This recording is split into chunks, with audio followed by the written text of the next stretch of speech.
बिस्मिल्लाहिर्रहमानिर्रहीम। अस्सलाम वालेकुम। आज की इस वीडियो में मैं आपको EDU 512 की जो असाइनमेंट नंबर 1 है उसके सलूशन के बारे में गाइड करूंगा और उसका बताऊंगा सलूशन के बारे में कि आप लोगों ने आंसर जो है वो कैसे राइट करना है। तो आंसर की तरफ जाने से पहले, सलूशन की तरफ जाने से पहले, अगर मेरा चैनल अभी तक आपने सब्सक्राइब नहीं किया तो बराए मेहरबानी वीडियो के नीचे नज़र आने वाले सब्सक्राइब बटन पर क्लिक करें और साथ में नज़र आने वाली बेल आइकन को भी ज़रूर प्रेस कीजिएगा ताकि मेरे चैनल से अपलोड होने वाली हर न्यू वीडियो का नोटिफिकेशन फ़ौरन पहुंच जाए। तो चलते हैं असाइनमेंट की तरफ। तो कोर्स आपके पास है teaching of Islamic studies 512 EDU 512 fall 2021 है और असाइनमेंट नंबर 1 है आपके पास। इसके टोटल मार्क्स आपके पास 20 हैं। तो लेक्चर इसमें जो कवर हो रहे हैं वो आपके पास 1 से लेकर 12 तक हैं। टॉपिक्स जो बनते हैं वो इन्हीं लेक्चर्स के दरमियान 1 से लेकर 76 तक। इंस्ट्रक्शन पढ़ने की ज़रूरत नहीं है, चलते हैं असाइनमेंट की तरफ। तो पहले क्वेश्चन में वो क्या कहता है, prepare a lesson plan on birth and early days of the Holi prophet सल्लल्लाहु अलैहि वसल्लम लाइफ। तो यहाँ पे लाइफ आना चाहिए, life. Keeping with discussion method, कि आपने डिस्कशन मेथड को भी व्यू करना है, उसको भी जहन में रखना है। लेसन फॉर्मेट नीचे दिया हुआ था तो उसी के अंदर मैंने क्या किया, उसी के मुताबिक उस लेसन प्लान जो है वो मैंने तैयार किया है। तो यहाँ पे आपने इसको लेसन प्लान फॉर्मेट को ख़त्म कर देना। यहाँ पे आपने क्या करना, आंसर लिख लेना।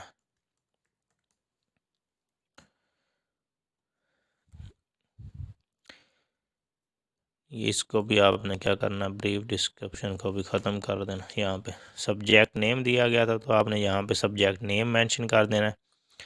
उसके बाद क्लास उन्होंने नहीं बोली कि कौन सी होनी चाहिए तो क्लास आप लोग कोई भी लिख सकते हैं, 10th है, 11, 9th है, कोई भी आप लिख सकते हैं।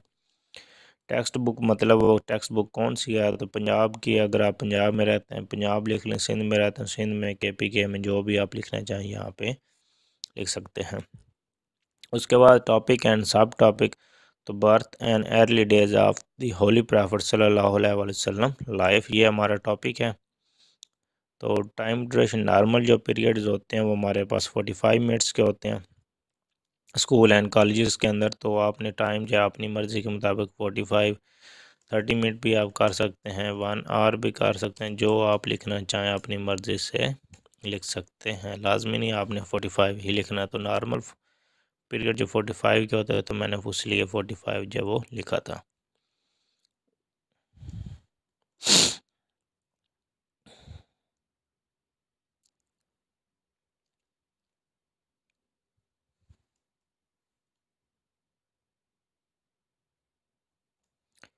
तो उसके बाद general objective, after this lesson the students will understand the birth and early days of the Holi prophet सल्लल्लाहु अलैहि वसल्लम। यानी कि जनरल एक आम ऑब्जेक्टिव इसका क्या हो सकता है, तो उसका ऑब्जेक्टिव ये हो सकता है।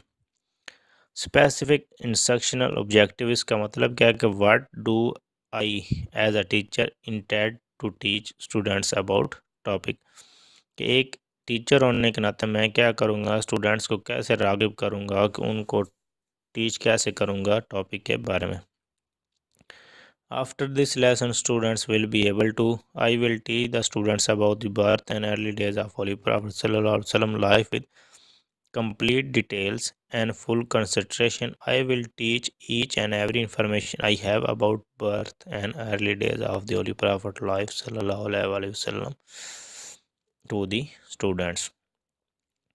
उसके बाद क्या उन्होंने बोला हुआ है कि स्टूडेंट्स लर्निंग आउटकम्स, तो इसका क्या मतलब हो सकता है कि what do I as teacher expect to students to learn understand about the teaching after teaching this lesson, कि एक टीचर होने के नाते मैं क्या एक्सपेक्ट कर रहा हूँ या क्या मैं सोच रहा हूँ कि इस लेसन के बाद स्टूडेंट्स हैं वो क्या सीखेंगे। I am expecting as a teacher that student will learn and understand the lesson about birth and early days of the prophet सल्लल्लाहु अलैहि वसल्लम लाइफ वेरी वेल। उसके बाद रिसोर्सेज मटेरियल के बारे में पूछा गया, तो ये आम नॉर्मल सी बात है, Punjab curriculum book and text book Lahore, ये आप चेंज भी कर सकते हैं अपने बुक बोर्ड के बारे में, या फिर जो आप यहाँ पे टेक्स्ट बुक लिखना चाहें लिख सकते हैं। उसके बाद ये टेक्स्ट बुक ऊपर होगी तो मैं इसको ख़त्म कर देता हूँ। मार्कर इस्तेमाल होगा क्लास में, वाइट बोर्ड होगा, डस्टर होगा, चार्ट जो है वो इस्तेमाल हो सकते हैं क्लास के अंदर। उसके बाद प्रोसीजर में पहली चीज़ क्या दी, introduction, something to get the students attention, कोई चीज़ आपने जिससे स्टूडेंट्स की अटेंशन आपकी तरफ हो जाए। First of all I will ask the students anyone know about the birth and early days of Holi prophet सल्लल्लाहु अलैहि वसल्लम। उसके बाद आपने टीचिंग प्रोसीजर क्या करना है कि I will use the text book to teach this lesson to students. I will read the book of the birth and the text of early days of the Holy Prophet sallallahu alaihi wasallam life, and the students will follow me in their textbook. उसके बाद students participation के बारे में लिखना है कि how will you get the student participation. उसके बाद आपने फॉर्मेटिव चेक के बारे में लिख लेना कि check students understanding during the lesson के लेसन के दौरान आपने चेक करना कि आपके जो स्टूडेंट्स हैं वो लेसन को अंडरस्टैंड कर रहे हैं या नहीं कर रहे हैं। उसके बाद clear summarising how will you end the lesson, कि आपके एंड वाला जो लेसन है या लेसन के एंड जो है वो आप कैसे करेंगे। Class management strategies will be based on the activities have you plan in the ensure effective learning के क्लास मैनेजमेंट की जो स्ट्रेटजीज हैं वो आपने इस जगह पे लिखनी है कि आप लोग क्लास को कैसे मैनेज करेंगे, क्लास की एक्टिविटीज़ को इफ़ेक्टिव बनाने के। उसके बाद आपने असाइनमेंट होमवर्क जो देना है वो आप लिख सकते हैं कि हाँ आपने ये करना है कि आपने जो लेसन पढ़ा है इसको याद करके आना, एक दो दफ़ा इसको आपने लिख के आना, एक दो दफ़ा आपने इसको रिवाइज़ करके आना, या जो भी आप असाइनमेंट जो होमवर्क देना चाहें दे सकते हैं। उसके बाद असेसमेंट ऑफ द स्टूडेंट्स, इसका क्या मतलब है, purpose the questions for this lesson, कि इस लेसन को पढ़ाना propose the questions for this lesson, objective किसके क्वेश्चन के जो इसमें से आपने क्या करना है, चांद एक क्वेश्चन बनाने हैं वो आपने लिख देना, और चांद एक ऑब्जेक्टिव बनाने और उसके कुछ आपने सब्जेक्टिव जो हैं वो बनाने हैं, कि आपने उसमें ऑब्जेक्टिव क्वेश्चन कुछ बना लेना और कुछ आपने सब्जेक्टिव जो हैं वो आपने यहाँ पे लिख लेने हैं। उम्मीद करता हूँ आपको समझ आ गई होगी। तो नेक्स्ट क्वेश्चन आपके क्या आपने क्या करना है, how preaching of Islam, 2 number आपके पास इसके हैं। इसके ये आप इंटरनेट से सर्च कर सकते हैं, जब आप इसको कॉपी करेंगे या वैसे आप कंट्रोल सी करके कॉपी या वैसे आप राइट करेंगे यहाँ पे, तो आपके पास इस तरह पैराग्राफ जो है, according to Muslim tradition Muhammad wife Khadija was first to believe he was a prophet. तो इस तरह आपके पास ये जो पैराग्राफ जो आपके पास ओपन हो जाएगा, इसमें आपको यहाँ से आप ये जो कॉपी करके लिख सकते हैं इसमें चेंजेस करके।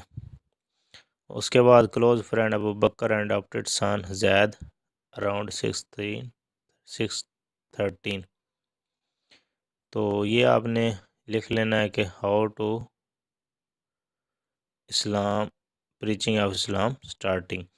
तो मज़ीद वो क्या कहता है, reflect on the role of following personalities in preaching of Islam. तो इसके बारे में आपने क्या करना है, अपनी कोर्स के जो हैंड आउट्स हैं ना उनको ओपन कर लेना। अगर आप यहाँ से नहीं लिखना चाहते, ये सारा जो है ना वो हमारे पास उसी की डिटेल दी हुई है, तो आप इसका आंसर यहाँ से भी राइट कर सकते हैं। ये देखें, ये हज़रत कज़न अबी तालिब क्लोज फ्रेंड हज़रत अबू बकर और ज़ैद बिन हारिस के बारे में सारी डिटेल जो है यहाँ पे दी गई। अगर यहाँ से आप राइट नहीं करना चाहते तो आपने क्या करना है, अपनी हैंड आउट्स को ओपन कर लेना। यहाँ पे आपने लिखना है कि प्रीचिंग ऑफ इस्लाम को सर्च कर लेना। प्रीचिंग ऑफ इस्लाम पे करेंगे तो ये हज़रत खदीजा के बारे में भी गिवन है, हज़रत अली के बारे में भी गिवन है, और हज़रत ज़ैद रज़ी अल्लाह ताला अन्हु के बारे में गिवन है, और हज़रत अबू बकर के बारे में भी अन्हु के बारे में गिवन है। तो यहाँ से आप इन चारों के बारे में कुछ डिटेल जो है उठा के इसमें आपने एज इट इज़ नहीं उठानी, बल्कि ट्राई करना है कि अपनी तरफ से इसमें चेंजेस जो हैं वो ज़रूर करनी, और इसमें कुछ एक्स्ट्रा डाटा भी आपने राइट करना है कि ये सिर्फ 2-3 लाइनें आपकी बनेंगी, तो यहाँ से आप इसको डाटा को राइट करें, इसमें चेंज करें। चेंजेस करने के बाद आपने क्या करना है, इसको सबमिट करवाना, और उसमें कुछ एडिशनल डाटा अपनी तरफ से या इंटरनेट से आपने मज़ीद हज़रत अबू बकर के बारे में, हज़रत अली के बारे में, हज़रत खदीजा के बारे में और हज़रत ज़ैद बिन हारिस के बारे में डाटा जो है वो उठा के आपने इसमें इंक्लूड जो है वो कर लेना है। तो उम्मीद करता हूँ आपको सलूशन जो है वो समझ आया होगा, असाइनमेंट की भी समझ आ गई होगी, फर्स्ट क्वेश्चन है उसका भी समझ आ गया होगा। तो आपने क्या करना, इस तरह अपने सलूशन को आपने प्रिपेयर कर लेना है।